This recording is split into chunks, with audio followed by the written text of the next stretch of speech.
Hi, welcome to Barvotti's 65th live screening of Tools for Creatives.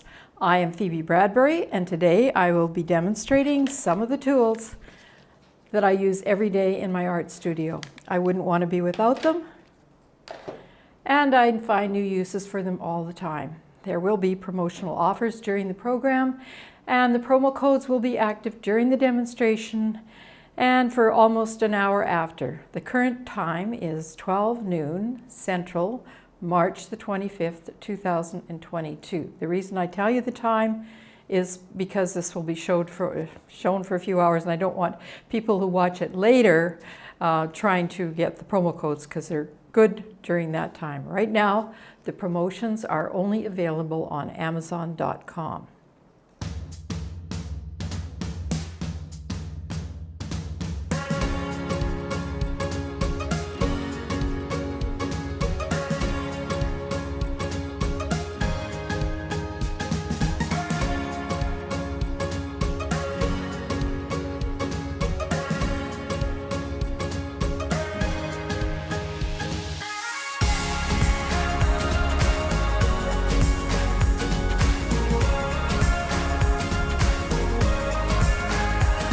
Looks like it. Hi, we're back, and I just wanted to, this is the painting you just saw being made. It's ready to be shipped out to a buyer. Overlapping Thoughts is the name of it, and we did this in our early shows, and it was at a time when I was using Yupo paper, and Yupo paper is an archival paper, so it's a good deal for marketing and things like that. And I just wanted to show you, I believe this was the tool. I wasn't watching the video when it was showing, but I believe this was the tool I was using when I made it.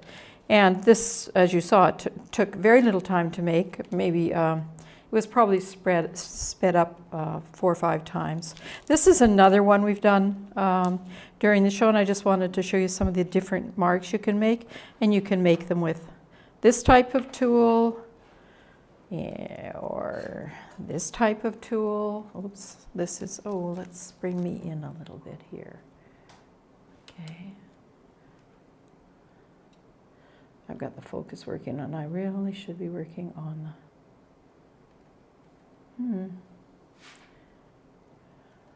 okay, the zoom. My apologies. There, that's better. So that's a tool. This is another painting we did in the early days, and I think I made these marks with a little bit bigger one of these shapers, probably something like this. And this is from the 10 centimeter shaper size, and I'll go over those briefly with you. I want to get started right away because people seem to appreciate when we get moving, and that's what I'd like to do. And this is the one on the outgo, and this one was done with, a lot of it was done with a 3-inch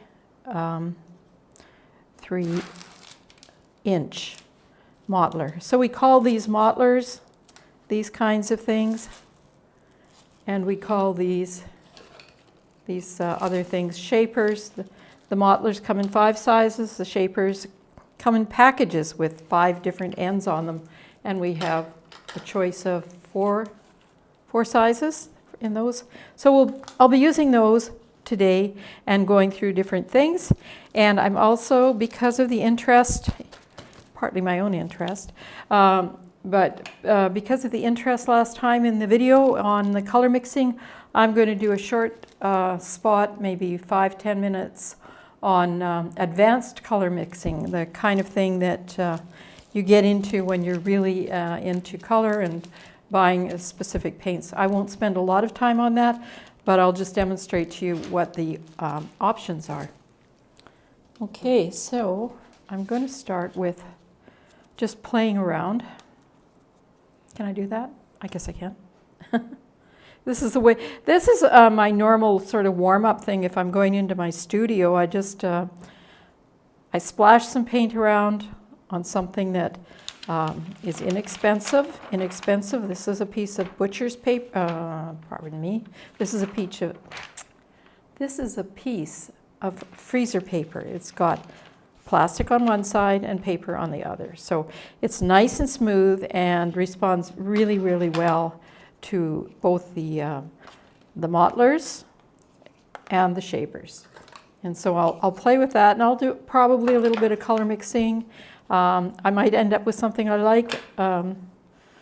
You might end up learning something, or I might end up learning something, which is the reason I do it, is to warm up and get myself going for a day of painting. And I'm closely approaching when I can have a day of painting, because my new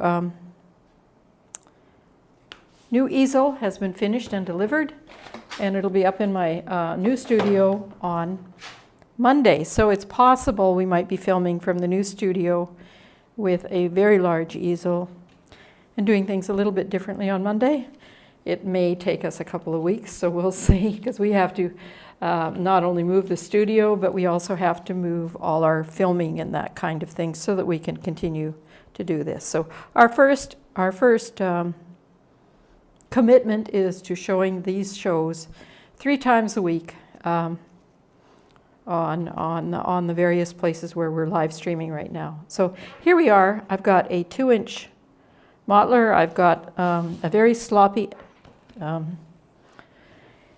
airline yellow, and I think that is one of my favorites, quinacridone red. So I'm just going to go like that. Oops. I'm going to spread some. Am I in the center? Yes, I am. Good. So we've been at this this is our 65th, and we have learned a couple of things. One of the things I've learned is it's really important to do the work where the camera can see what I'm doing. It's probably pretty important for me to wear gloves, otherwise by the end of it, my hands are just covered in paint. I'm not sure everybody wants to watch that. And I've learned to hold these, I've learned to be much better at doing this. So this is just like preparing a little surfaced play. And I've purposefully add some yellow to the red so we can have a little different colors and stuff. Now, what I ended up doing was different from what I planned. But I'm just remembering now what I planned. I planned on putting different bits of color here and there and letting them sit for a while and then scraping through. We'll do that on the next one. So what I'm going to do now is demonstrate some of the marks I can make in something like this. And I'm not thinking too far ahead, so I'm not even sure what mark I'm going to be putting. So that's a little flag mark I like to make. And you'll notice it can make a nice, even though this is a wide, broad brush, or mottler, it can make nice slim lines, and it can make expressive lines and stuff like that. I can also go like this and make sort of a snaky line. And you can go across those. So you have the sense of there's something that happened behind, there's something that's happening in front, and here's something that's happening even more in front here, and just putting little regular marks. So right now the colors I'm dealing with are just the colors of the background white paper and the mixed color here. If I had put a few other colors on and let them sit, then we'd be looking through at different things underneath. So there's just, to me, playing with these is an infinite number of things you can do to get warmed up. So it's always fun, always gives me ideas. And that means I start my painting day with a lot of energy. So there's a circle. And let's see, what else can I do here? Oh, I'll get one of the other ones. Now I've got the paint. You can see I got a big wad of paint on my brush here. Oops, let's see if I get it right there. Yeah. And I try to tell everybody that's watching, because there's always new people watching, these are extremely easy to clean. They are very easy to clean as you go, if you remember. Sometimes I get so excited when I'm on this thing and I'm going so fast, I don't clean them, and then I have to go through and do it after, but it really just involves taking a damp cloth and wiping them off. And if the paint has dried on them, And I don't let it do that anymore because I'm always painting. I'm painting 3 times a week. So, but if it has dried on them, you can just, and I'm talking about acrylic paint. I only use acrylic paint. You can just peel the paint off in it, and you get little lumps of paint, which, depending on the kind of artist you can use, you might even be able to use them in, in something that you're doing. If you have left them in oil paint or any type of solvent, I would say you're not looking after your brushes, your modelers properly, and you've got to really understand that this is a silicone. Silicone does dissolve in solvents, so if you're using solvents, you can use them. They'll stay nice and precise, but you should always rinse them after in water. Okay, so this is a bit fun. I'm almost like it the way it is, and if I've learned anything, it's like stop when you're ahead, So if I was doing this, preparing this for sale, for just a little fun little thing to have, I'd probably stop right here. And I think I will stop right here.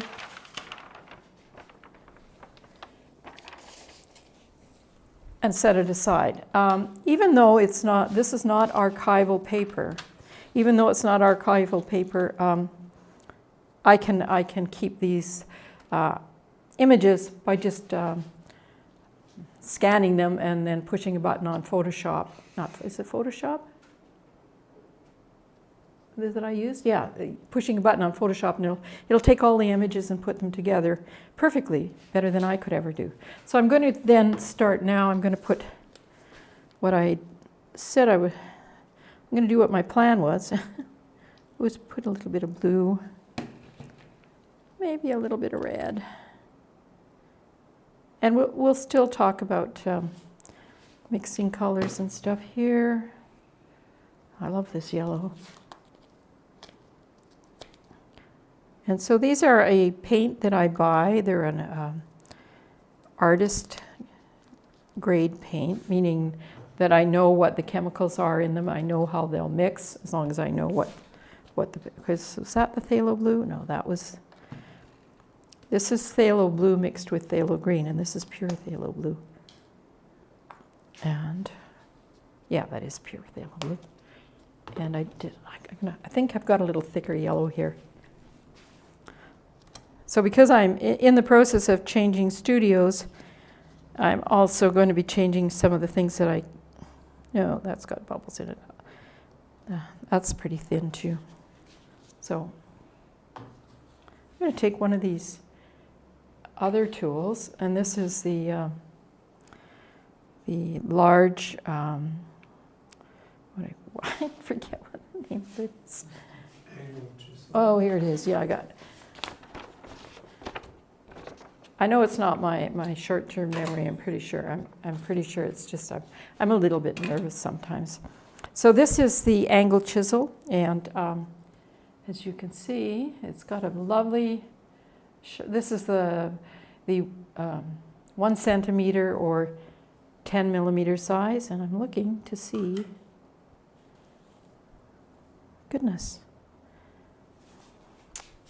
Oh yeah, here they are. Sorry.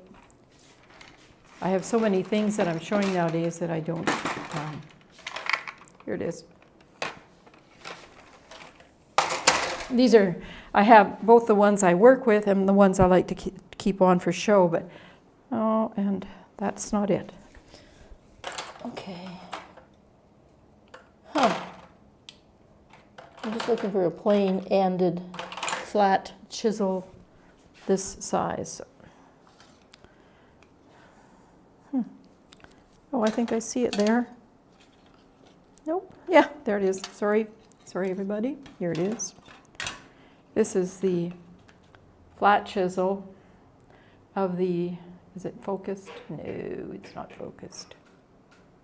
It should be focused. Okay, if I put it right down at the paper, it's focused. And I can release that, and it should focus as I bring it up. So this is the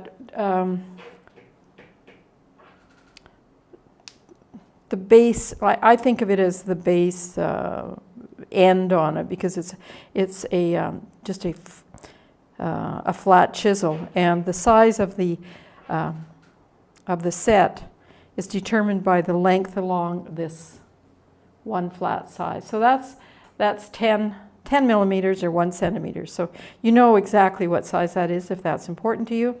Now the interesting thing, the reason I wanted to bring that up and show you is that I now have the same, this is still the same 10 millimeter set. So this angle chisel actually has a flat side that's quite a bit longer if you need a longer scrape through. And if you're scraping through a bit bigger, I've got one here to show you that I've just covered with paint. Well, it's a special kind of paint, but this is the next one up, and now you're moving into our mottlers. So that's 1 centimeter, about 1.5 centimeter, and now marvelously we change to the English system and go to 1 inch. But that's the way we get them, so that's what we call them. And anyway, so I'm going to play with this now, and I've given a minute or two for the background to take in here, and I don't know. I'm talking to myself. Please forgive me for talking to myself. I tend to do that when I'm painting. But, and so that's that little queasy part of me saying, I don't know what I'm going to do with this. And then when I start, I usually stop talking. So I'm just going to go like that. And that shows you just drawing one simple thing through there. And it shows you that, in this case, I've scraped right through. And I've scraped through, this is the half blue, phthalo blue, and it's phthalo blue and phthalo green mixed up. And I'm just going to go right through, because we talked a little bit about this last time, and I'm not going to do the advanced stuff yet, but I'm just going to show you the colors. So this one should be just phthalo blue. And, oh yeah, you can see that that's not as greeny as this one. I think you can. So this is a greeny blue, and I was kind of upset because my mixture of paints I didn't have a mixture already made up of this. And if you buy expensive paints, you can actually, like if you buy, not expensive, but if you buy really high quality and, you know, pay the going rate for the quality, then you can get a lot more colors. But what I'm going to show you later is how you can make some of those colors if you have some of the base colors. So here we go. And what I think is interesting here is we've gone through this orange yellow.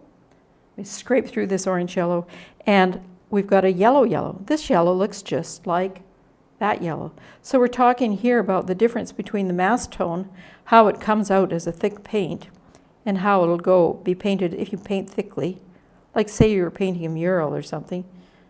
The main tone, if you're just painting lightly, or I mean if you're not scraping, or if you go through a cup, that's the main tone of that color. It's sort of an orangey yellow. I'm pretty sure you're probably familiar with that. But if you scrape through really hard, you get more like this kind of yellow. And this, I think that's a Hansa yellow light. So that means it's sort of like a very basic yellow. If you're mixing colors, that's one of the ones you would probably use to get that. And so that just explains that one. Now I'm going to scrape down the other way using, what'll I use this time? Oh, I'll use this just to show you how much wider it is. I'm just going to scrape through it. And, ooh, that's very hard. I'm scraping way too hard and I'm taking all the paint off. So I'm just going to go like this. I think I could have done it like, I think I got a little lump on my, I do have a lump on the edge there, and that's why it's sort of funny. So let's go like this. I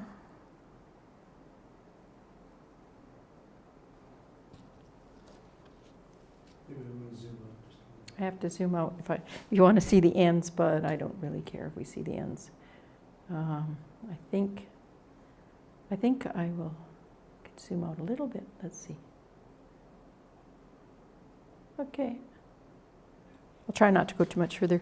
One thing to note here is that we've pulled this orangey thing mass through here, and we've pulled it through two blues, so it's a yellowy orange, and we've ended up with a green up here.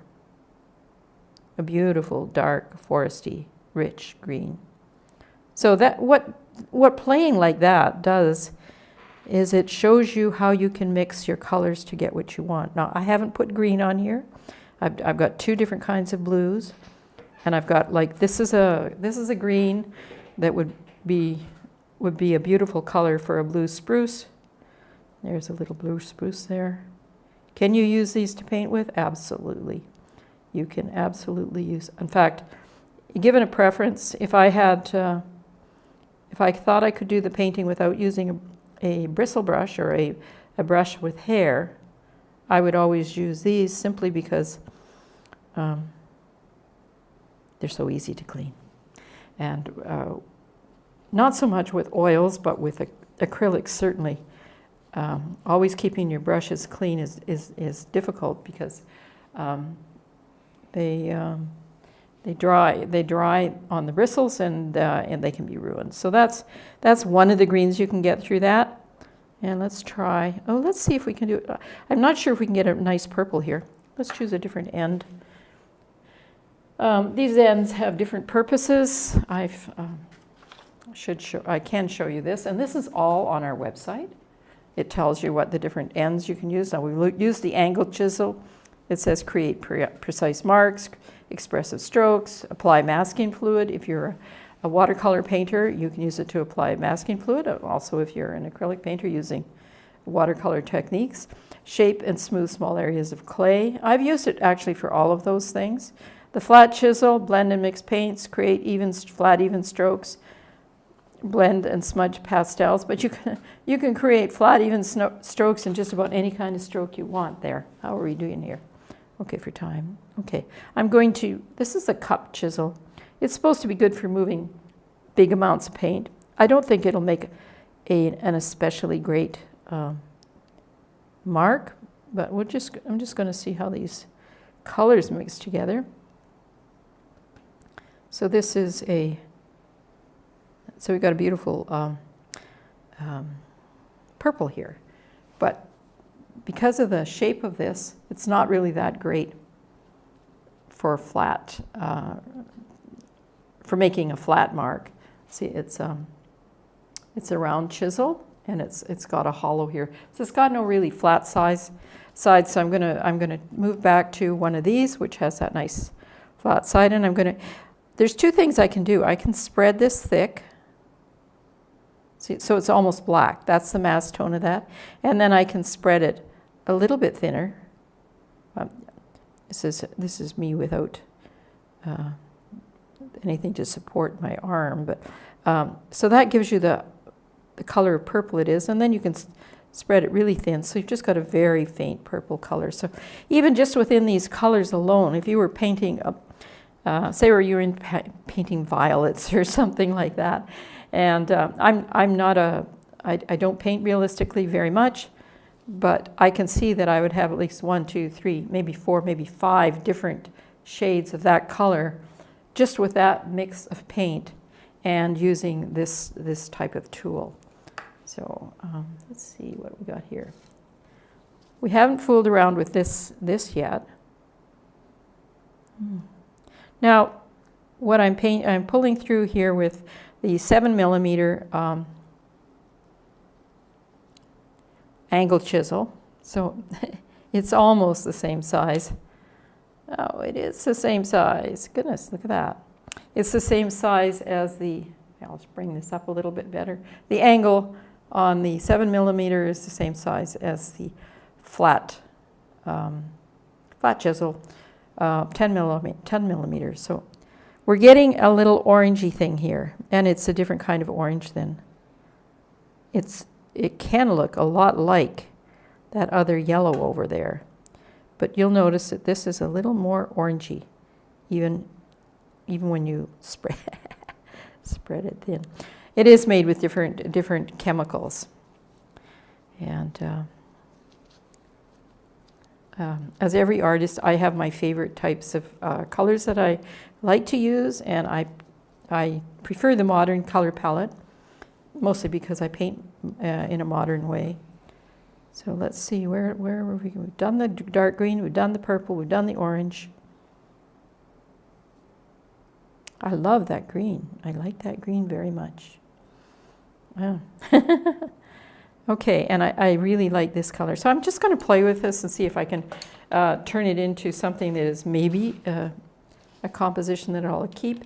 And oh, I've got here on this paintbrush is it's a special type of white. Now, normally if you add an opaque white to a red, you'll get a pastel pink. But this is not an opaque white. This is a very special. It's partially dry, unfortunately. This is zinc white. So if you want to get a color that's less like, baby clothes, you mix your reds with a zinc white. So it's an alternative to lightning things. So it's a little bit thick, so I'm getting that. So it's not quite as pinky a pink as I would if I was using my normal white, which is a titanium white, and it is absolutely opaque. So here we go. Okay. Let's get that off of there. Let's see. And I'll do what I've been hankering to do for a while anyway, is get this off of here, just to show you how easy it is to clean them up and get them ready to use for the next whatever it is you're going to do with them. So let's do a little bit with this. I'm going to go like this, like this, like this. Okay. And I'm going to scrape across here. I'm going to scrape across here. So I'll just put that blue down like that. I don't want to lose that. So this is a case where I'm thinking way too much. So we can do something like this.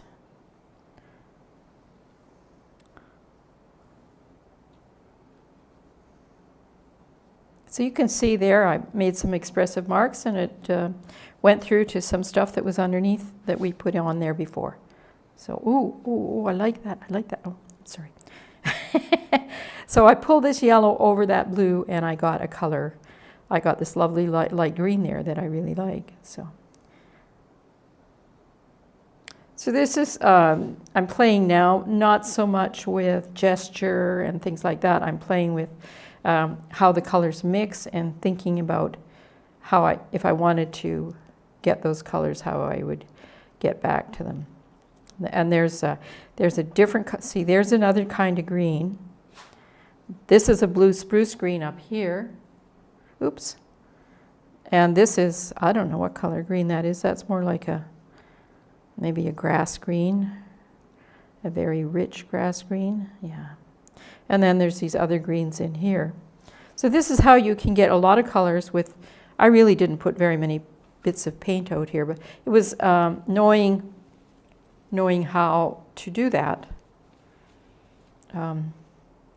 or practicing it, or playing with it. I prefer the idea that it's about playing and saying to yourself as you're doing this, I wonder what'll happen if. I wonder what'll happen if, say, I took this funny little thing here. See, this is one of my tools, which I think it's the same as this, yeah. This is oops, let's get over into the screen. This is a 1-inch mottler, and this is a 1-inch mottler that I've changed to make a parallel line maker. And so if I use that, and I'll put it right down here, let's draw some parallel lines in here and see what goes underneath. See? Now I can I pulled it out, now I'm going to lay down the parallel lines, so I'm going to hold it at a slightly different angle. Let's see if we can, ooh, no, it didn't work quite so well. When you're scraping through, it seems to work. And it could be just because I'm not very steady right now, so let's see. So let's go this way once. What happens? Okay, and we could go here. And we could go up here. And so it starts to get very complicated, so you might not like something like this. It's like, ooh, that's busy. That's very busy. So how can you go back and make it less busy? Is you can take one of these nice flat ones that's good for the size of your paper. And you could say, well, maybe I'll just take out some of these. I'll just spread over them. And if you're going to put it in another area, remember to wipe your blade off. So we can take some of those marks out, make them less. I could do something like that if we wanted to, which is a different way of making a very similar mark. So, well, for me, I get about 15-20 minutes of fooling around I'm not worried about what the final thing is here. I'm just exploring what I'm doing. And I'm thinking about how I might like to, how I might like to spend the rest of the day, or what I'm doing on a certain painting. So this is kind of a busy one. It's a little bit like the one we did yesterday, which I hadn't really explored these this way. So this is one we did yesterday. We did a lot of scraping through after, but you can see we were experimenting with shapes, the shapes that were scraped through after. And as a painter, these are sometimes things I want to incorporate into. I'm an abstract painter, so something that looks like this can be very intriguing. So it's just playing around. That's what we're doing. So maybe I will now try some on some Yupo paper. Just going to wipe these off a little bit so I don't get ahead of myself. And with the rags that I use, it's just a cotton, sometimes a terry towel, and it works best if I drop them into a little pail of water when I'm finished. I mean the rag, and then at the end of the day, I just throw it through a very quick rinse in my washing machine. I was going to say sewing machine, but I thought, oh no. Okay, so I've got all kinds of stuff all around here, and I'm going to pull this off. We're going to get a piece of Yupo paper, and for some of us, using Yupo paper is, well, I mean, you're paying quite a lot more for this. There's a little one piece here. It's going to go out. I think you can see it. I could put a color behind it so you could see it easier. The trouble is, I don't have any colors to put behind it right now. Or maybe one of these.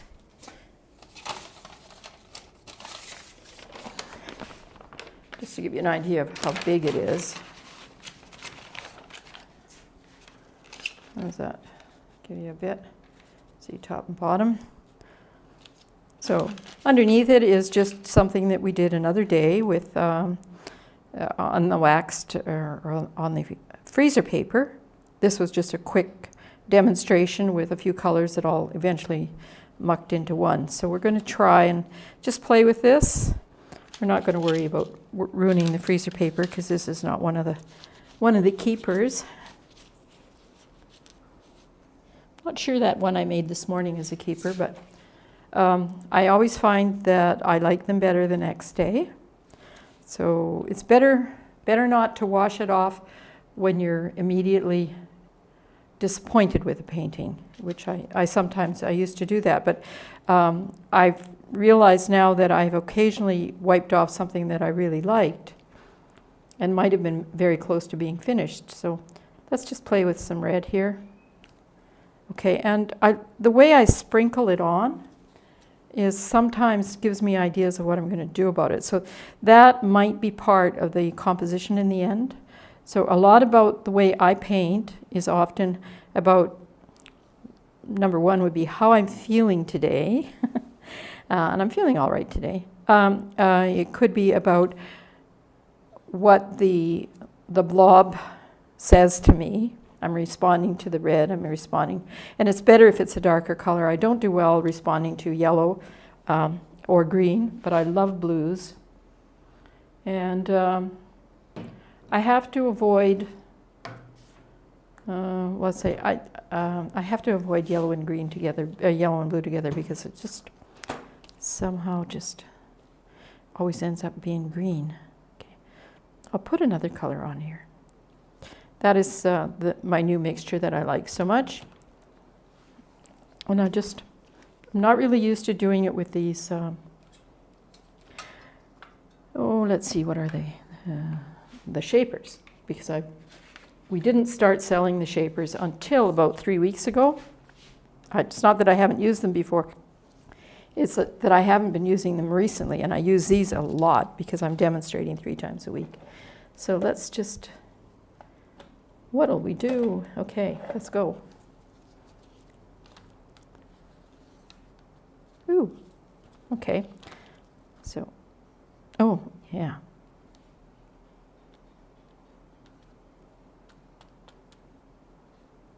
So as you can see,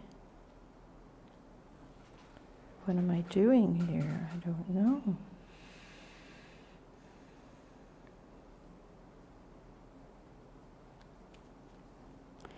And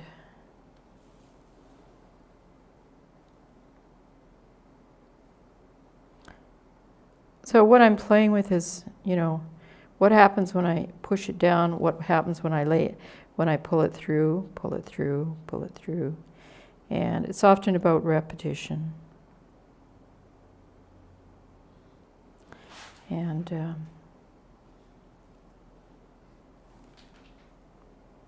I have fun naming these after. Because I look at them and I think, what does that mean? What's that about? So this has got a really nice dark mass tone. I can do things with it. I can make little flags. Now, when I'm fooling around and I'm not washing my brush between things, that has a different effect than when I'm wiping the brush off.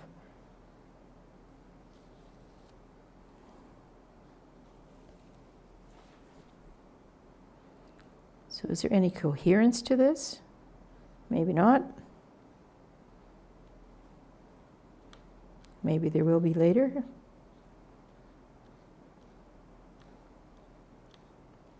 What I am enjoying here is the mixture of the red and the blue. This is not a red and blue mixture that makes a perfect purple, that's for sure. These are both transparent. Well, there's actually 3 colors in here. They are transparent. There's the 3 colors that are in here are about, it's not, I don't think it's a 50-50 mix, but there is a mixture of phthalo blue and phthalo green. And then the only other color in here is a Q or quinacridone red. I'm not sure if I'm saying quinacridone properly because I started using it, well, I pretty much have always used it, but I started trying to say it when I was teaching, and that was long after I'd graduated, well, not long after, so after I was around people who would correct me if I was saying it wrong. So I'm not sure whether I'm saying it right. But I call it Q red or quinacridone red, and it's a modern color. So I'm just relaxing here now, and I'm responding to what I see on the thing. So I'm not trying to make anything wonderful. I'm just saying, what happens here? What happens here? What happens here? Oops. And I'm obviously just moving around bit by bit. And for me, this is going to be, see, I'm starting to like this quite a bit because it's sort of like a transparent pattern. And I've left enough of a thing around the edge that I don't feel I have to go out to the edge. It's a little bit like a,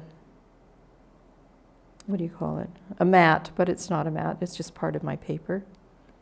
I'm not going to worry about it being too, I like this actually. So what I like about this is the variation in the colors and the going from the beautiful blue greens to the mauvey things with the blue greens around it, and the pinky areas where The red is showing through, not very much, a little bit here, a little bit there.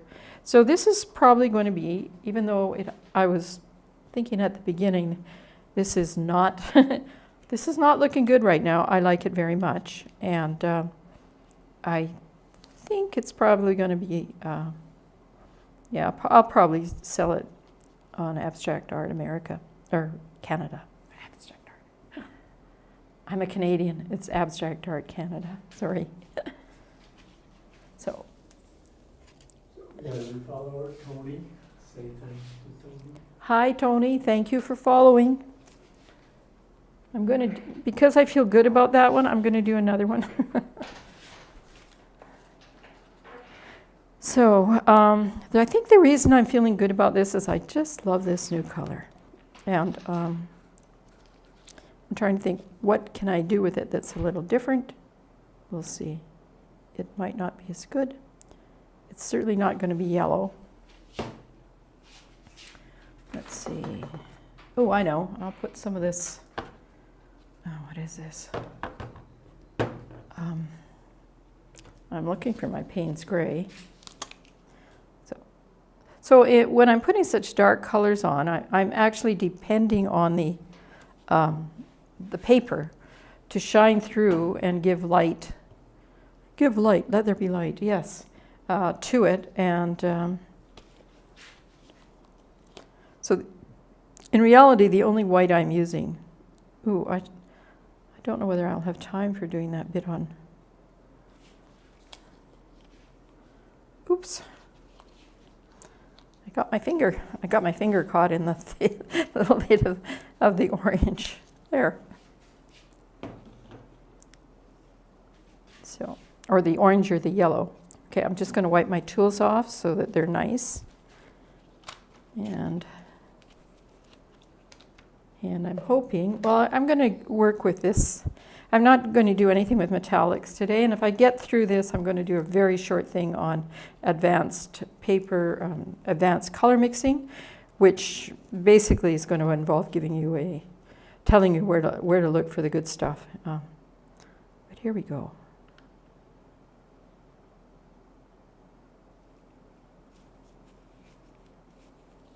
Now.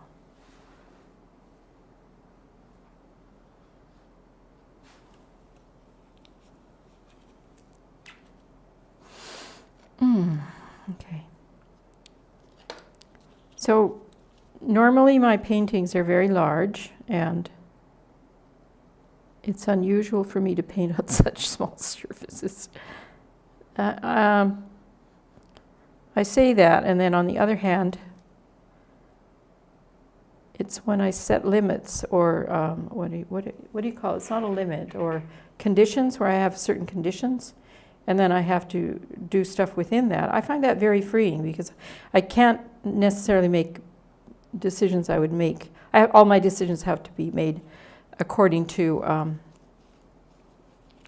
what my conditions are. In this case, my condition is I'm painting on Yupo paper. The paper is small. It's the size of a sheet of paper. It's actually, I buy these Yupo papers by the box. Like I'm talking about a box of paper. And the other thing is I'm using acrylic paints of a certain quality. Quality I think is excellent. I'm not using my favorite acrylic paints. But, what's the other one? Oh, and I'm using the tools I've made myself, and I'm also using the tools that I've been marketing for, well, probably, these ones I've been marketing for about 5 years, I think. These,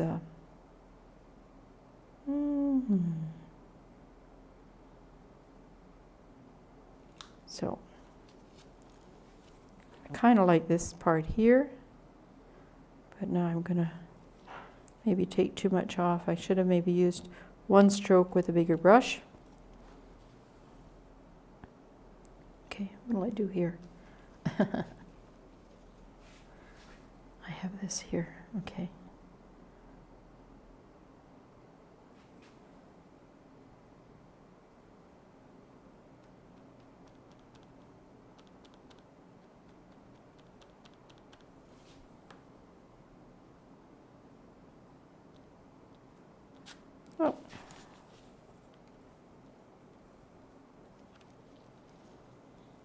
I like this green here.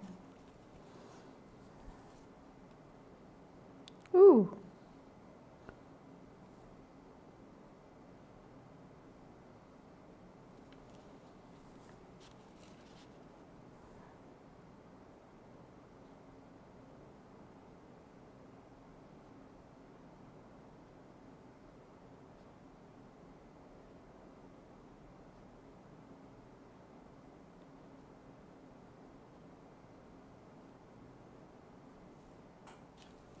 Okay. So how did I start that? Did I start here? Okay. Okay, let's look at it. Okay. Clean it off. So I just want yellow here. I want to start with yellow. I don't want to necessarily bring. Ooh.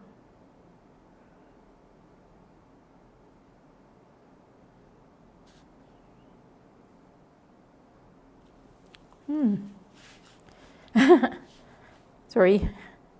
Well, I shouldn't apologize. I'm actually having a lot of fun. If I'm apologizing, it's for I am now very distracted in looking at what I'm doing, and I'm wondering what's going to happen. So this is sort of looking different. Okay. I'm going to take some of this yellow over here. I don't need to. In fact, I'm not sure it was a good idea, but I'm going to take some over here. I've just been experimenting. If you've been watching my hand, I'm doing a little back and forth movement that I did sideways and down and sideways and down. And I'm going to do a little bit here.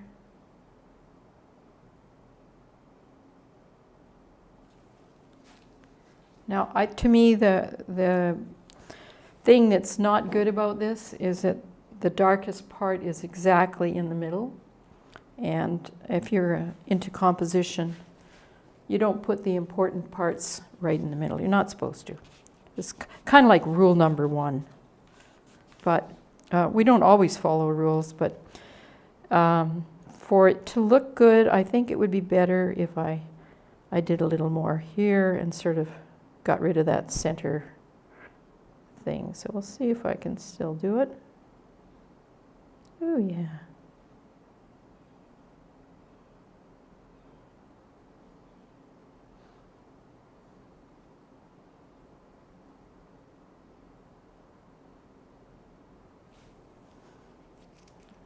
I still find the center too entrancing, so I'm gonna, let's go one more time. Let's go bigger. Let's go wide. Okay. I think I'll stop there. I think it's sort of a half and half type of painting. I'm intrigued by how the tops. I could do some top sort of sideways things here that might break through it a little bit like that. Oh, yeah, that's better. And you may think, oh, it's not better. And you would be right, except you'd be right for you, not for me. So that's what you just kind of have to do what you think is important or not important. Okay, is that good? Actually, it's quite neat being able to look on the TV. When I look on the monitor, I can see that yellow is just, but that might not be the way I look at this later. I may look at it this way or this way, in which case I do think there's something missing there. Or this, I do think I do think I have to do something about that yellow corner. Let's see, what am I going to do about it?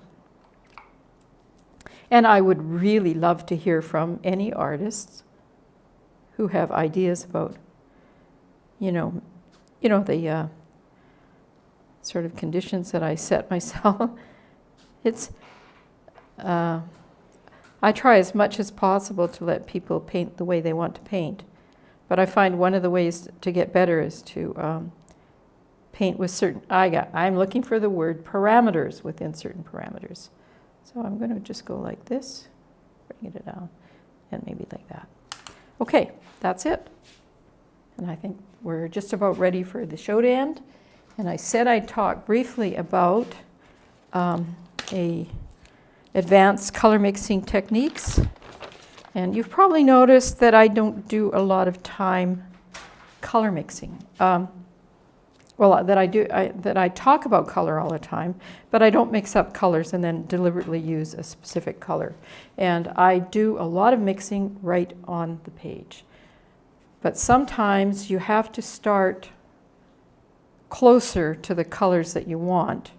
And I'm just looking for the piece of paper that oh, here it is. Here it is. I'm not sure we can go through all of this today, but this is from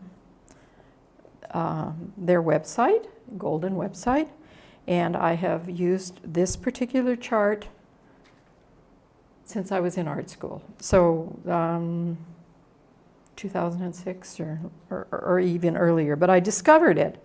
And basically what it is there's 1, 2, 3, 4,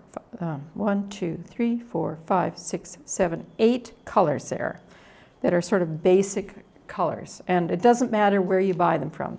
They generally have the same chemical composition. If you're using a high quality art, certainly from Golden, if you go on and look at Golden, they'll tell you everything about every one of these, how long they'll last, etc.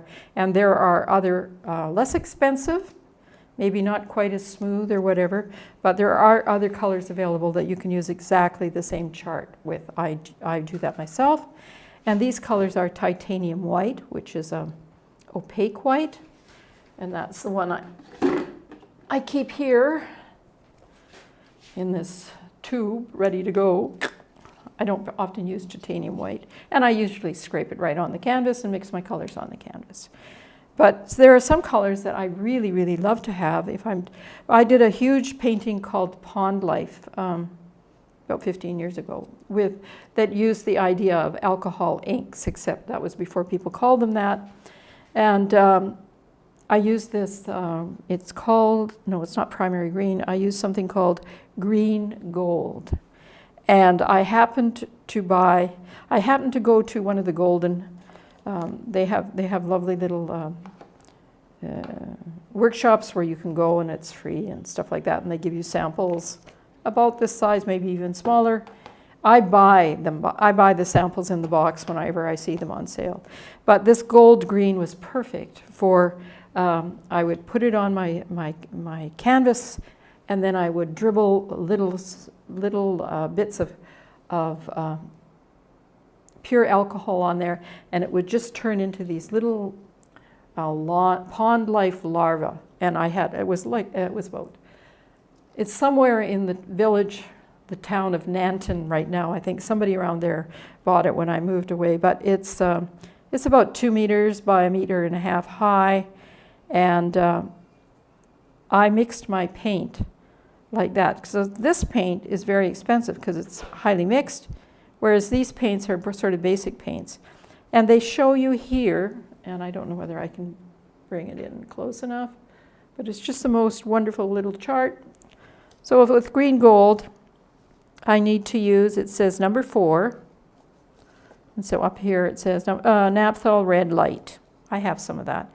And it says you should also use number 9, which is phthalo green. And that you should mix them in the... Zoomed in so much Okay. you don't Okay. I think I'm right. I think I'm zoomed in just about right here. Okay? Is that okay? So phthalo green, that's this one. And naphthol red light mixed in the proportion of 1 to 10. So I did that using my other less expensive colors, and I got this beautiful green that when it's dark green, it's dark, but when it pulls through, it's a little bit like, it's a very grassy, reddy yellow green. It's beautiful. It's a beautiful, natural looking color. So this chart basically shows how you can make all of these different colors. There's Payne's Gray, one of my favorite colors. It's a transparent color, and they mix it 3-2. That's how they get that beautiful dark green. So 3 is a quinacridone magenta, very common. I wouldn't say it was expensive or inexpensive. It's a medium cost quinacridone magenta, and it's mixed with a phthalo blue in the ratio of 3-2. So that if you buy paint in quantity, you can do these mixtures yourself. Here's cerulean blue, which is, guess what? They use number 1. No, number 2. Oh, they actually use zinc white. Now, the reason I'm bringing up the point of white is this is titanium white, which is absolutely opaque. You don't want to mix colors. You can mix color. You mix it with colors, but you tend to get it stops their transparency, and you tend to get what do you call them when they're pink and blue, baby blue, those colors. And where's my other one? Okay. So it's always good if you're mixing colors to have something called zinc white. Oops, I've got some here, and that's what I had on that little brush there. So zinc mixing white. Oh, there it is. See? No, I'm not necessarily recommending this brand or anything. It's just the idea of zinc mixing white means that you're getting a different white than that. So that gives you a color that's different than if you mixed titanium white. You get a baby blue if you use titanium white, and with you're making a cerulean blue, you don't want a baby blue. You want a color that looks like the ocean. So all of these can be mixed, and I just looked it up on for golden, and perhaps we will try to do some of those. I do actually have a few little golden paints. We could have gone through some of these. Even golden doesn't sell a lot of titanium white. Oh, do they make anthraquinone blue? I don't know. No. Oh yeah, they make, one of my favorite paints is this one here called anthraquinone blue, and it is 2-3. 2-3, it's, what's that, number 3? Quinacridone magenta mixed with number 7, phthalo blue. So that will give me my favorite color. Now this tube, a tube of this, a small tube, that's why I don't use much of it, costs about $27 bought from this company. I don't know whether I'm quoting Canadian or American dollars, but both of the two that make up that are much less expensive. So you can save money by doing that, and you can get beautiful, beautiful colors. So that's kind of my advanced, I think of it as advanced. You may not, but I think of it as advanced color mixing, because sometimes the color I want to start off with on my canvas, where I do mix my colors, is anthraquinone blue, not ultramarine blue or phthalo blue. So that just, I hope, please let me know what you think about this little bit that I talked about colors, because I'd like to know if you would like me to hear more about that or less about it. I tried to keep it short and sweet, but I'm not particularly good at that when I start talking. Oh, there's another color I absolutely love, is quinacridone burnt orange, and it's made with quinacridone magenta, 20-40. Whoa, 20-40? Oh, 20-40-1, because it's 20 parts magenta, 40 parts Hansa yellow, and 1 part, number 7, phthalo blue. So who knew? Who knew? But it's a very beautiful color. So I think with that, I am ready to go. Okay. I'm going to... Thank you for joining us today. You can find us here every Monday, Wednesday, and Friday at noon Central to do demonstrations, answer your questions, experiments, and maybe have short things about paint mixing and that sort of thing. I'm looking forward to seeing you on Monday, and we may be in our new studio. but we may not. So but we will be here on Monday somewhere. Okay.